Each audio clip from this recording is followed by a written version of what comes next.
Bismillahirrahmanirrahim. Assalamualaikum warahmatullahi wabarakatuh.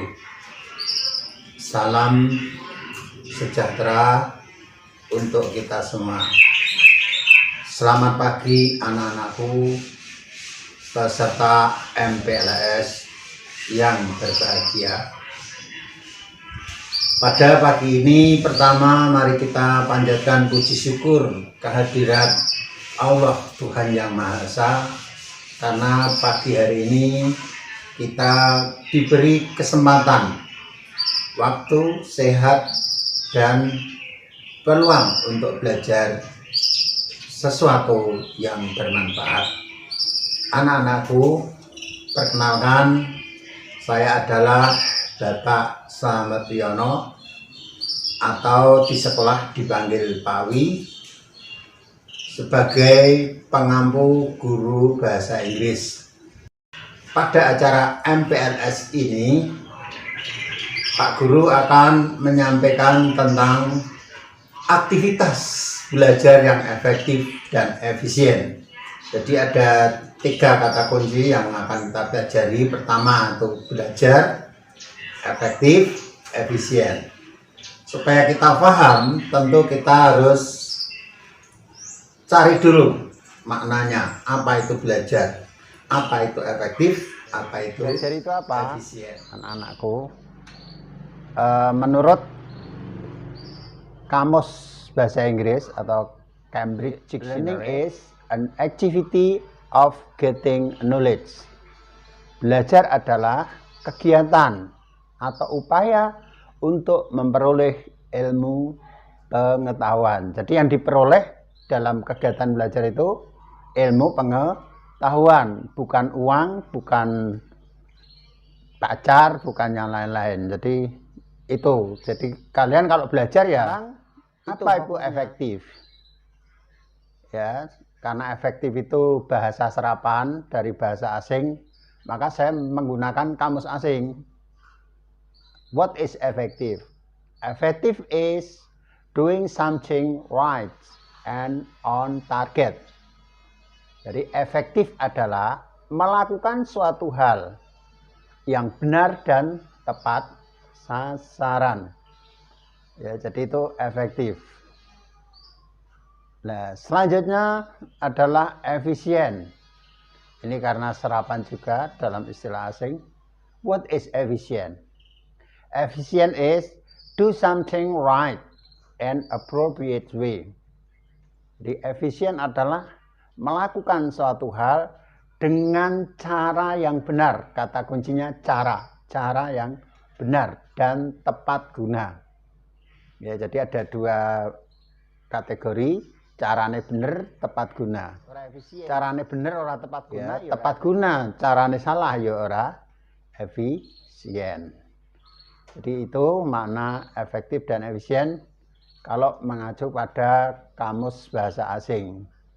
Nah, jadi kesimpulannya, so effective and efficient learning is the activity of getting right knowledge in right way, right on target. Jadi pembelajaran yang efektif dan efisien adalah kegiatan mendapatkan pengetahuan yang benar dengan cara yang benar, tepat sasaran, dan tepat guna. Ini kalau makna belajar efektif dan efisien based on dictionary, artinya kamus asing. Sekarang bagaimana makna efektif dalam perkembangan di Indonesia? Ya, sebenarnya tidak terlalu jauh berbeda, tapi sedikit ada perubahan makna ya, karena perkembangan zaman. Jadi kalau dalam bahasa Indonesia itu efektif itu sesuatu dikatakan efektif apabila tujuan dan sasaran dapat dicapai dengan tepat. Tujuan dan sasaran dapat dicapai dengan tepat, itu efektif. Sedangkan efisien, ya, sesuatu dikatakan efisien apabila dilakukan dengan tepat waktu dan hemat biaya. Waktune singkat, biayane irit, itu efisien. Nek ora irit, wah ora efisien. Ya, jadi begitu ini makna dalam perkembangan bahasa di Indonesia. Lalu apa makna belajar efektif dan efisien dalam bahasa Indonesia? Ya, makna aktivitas belajar yang efektif dan efisien adalah melakukan kegiatan belajar yang tepat sesuai tujuan dan dilakukan tepat waktu serta hemat biaya. Oke anak-anakku, saya akan kasih tahapan bagaimana belajar kita atau belajar kalian tuh bisa efektif dan efisien. Jadi ada 5 tahapan agar belajar kita itu efektif dan efisien. 1, tetapkan niat yang kuat. Jadi ini niat itu penting. Jadi niat dulu, wah aku ingin belajar yang kuat. Jangan sampai tidak punya niat untuk belajar. Ya, karena innamal a'malu bi niat. Amal itu tergantung niat.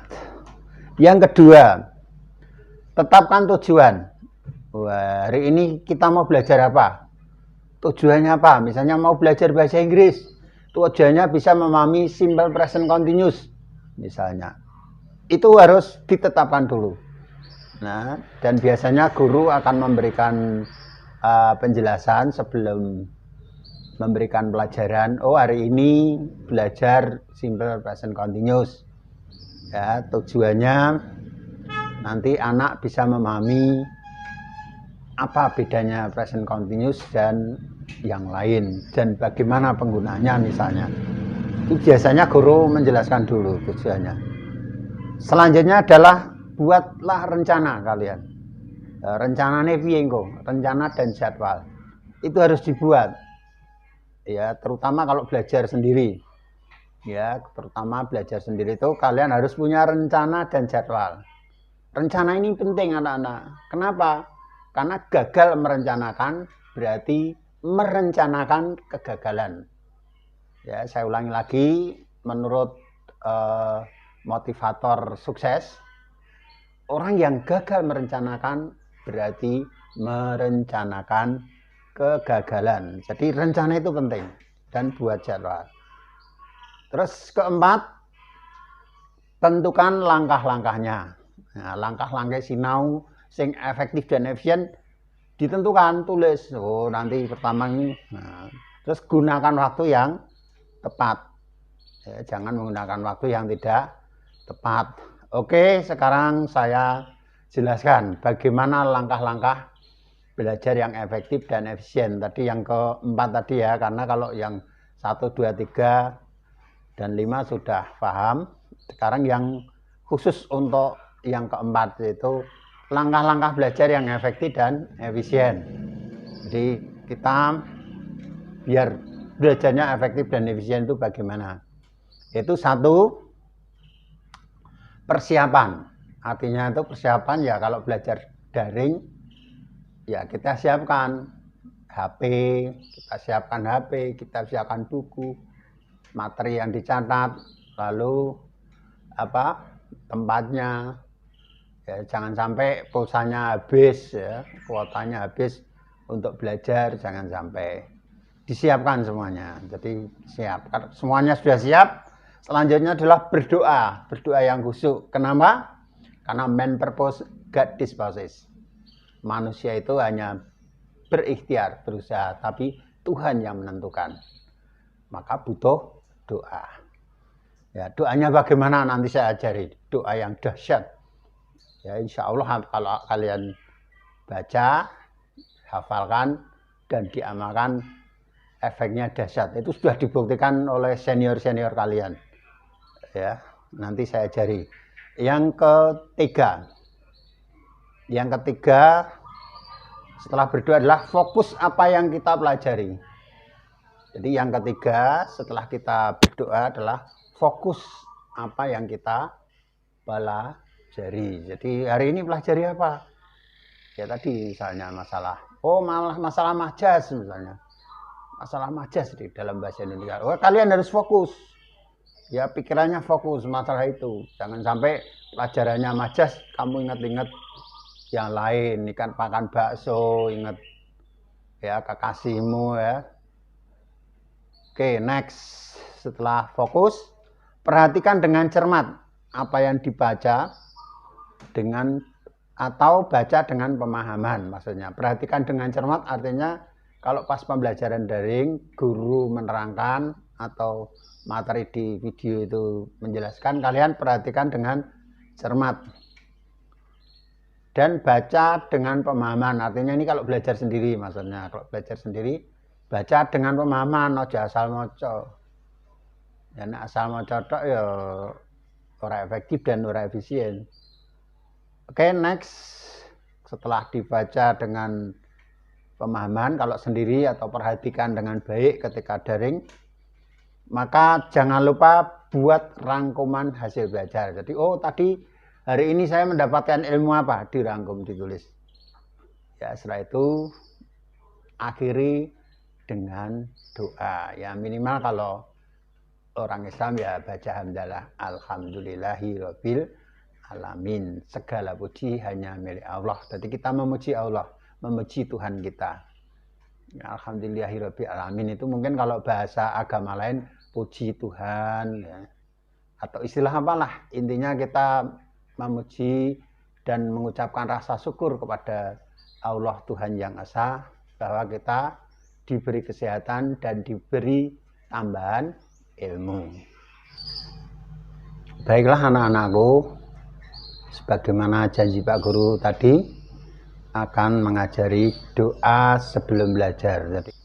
Jadi doanya begini, Allahumma inni as'aluka ilman nafi'an wa rizqan thayyiban wa amalan mutaqabbalan. Kalau artikan Allahumma inni as'aluka, ya Allah, sungguh aku mohon kepadamu.